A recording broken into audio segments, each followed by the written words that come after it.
মঞ্জিষ্ঠা আয়ুর্বেদের এক প্রাচীন ভেষজ। চলুন এর পরিচিতিটা জেনে নেওয়া যাক। তো মঞ্জিষ্ঠা আসলে কি? চলুন চিনে নেওয়া যাক এই ভেষজটিকে। মঞ্জিষ্ঠার আরেক নাম রুবিয়া কর্ডিফোলিয়া। আয়ুর্বেদে এটা বেশ জনপ্রিয় একটা ভেষজ। কিন্তু কেন এটা এত পরিচিত? এর প্রধান উপকারিতাটা আসলে কি? চলুন দেখি। আয়ুর্বেদ বলছে এটা একটা দারুণ রক্ত পরিশোধক, মানে শরীর থেকে টক্সিন বের করে দেয়। এই রক্ত পরিষ্কার করার গুণটাই লিম্ফ্যাটিক সিস্টেমকে ভালো রাখে, এমনকি ত্বকের সমস্যাও কমায়। এর কার্যকারিতা কিন্তু এখন গবেষণাতে উঠে আসছে, বিশেষ করে সাম্প্রতিক কিছু রিভিউতে।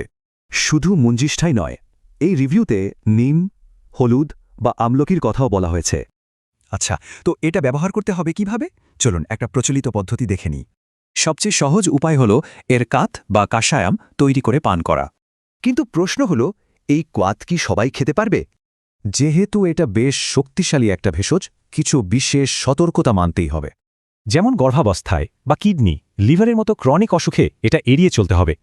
তাই সবচেয়ে জরুরি হল ব্যবহারের আগে একজন বিশেষজ্ঞের পরামর্শ নিয়ে নেওয়া।